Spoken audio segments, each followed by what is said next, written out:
Bismillahirrahmanirrahim. Kita hari ni berjalan-jalan siar-siar di Damsyik. Mari hatak surah Muhammad Adi. Adi.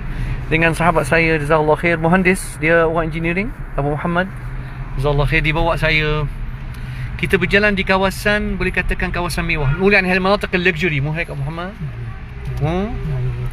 Hai, ni kawasan yang boleh katakan kawasan mewah di Damsyik. Nanti insyaAllah siapa di kalangan sahabat yang ziarah Damsyik, insyaAllah nanti saya bawa lah kawasan macam ni. Tapi hari ni Jumaat semua kedai tutup.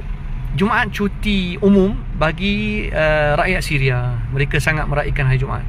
Macam kita lah di Terengganu, di Kelantan kan, kita cuti hari Jumaat kan.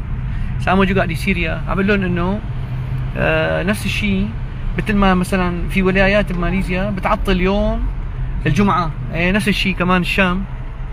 ني هذا الجامع حلو هذا، يا الله ني antara masjid yang cantik sangat. Hal احنا بالشعلان ما kita masuk kawasan yang sangat mewah lah boleh kata.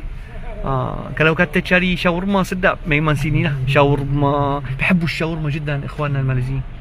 Shawarma kebab sini memang jenama orang Syria buat.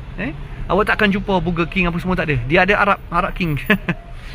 ni كوفي yang terkenal lah. ni كوفي الشامي. ومناطق حلوة كتير هاي.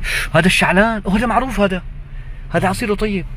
Ni sini kalau kata nak minum jus, jus, koktail, sini ya salam. Hai Sya'lan. Hai arqam منطقة Abu Muhammad ma. Ni antara pasar yang, tapi banyak kedai tutup lah sebab Jumaat ni. Ni Sya'lan, falafel Sya'lan.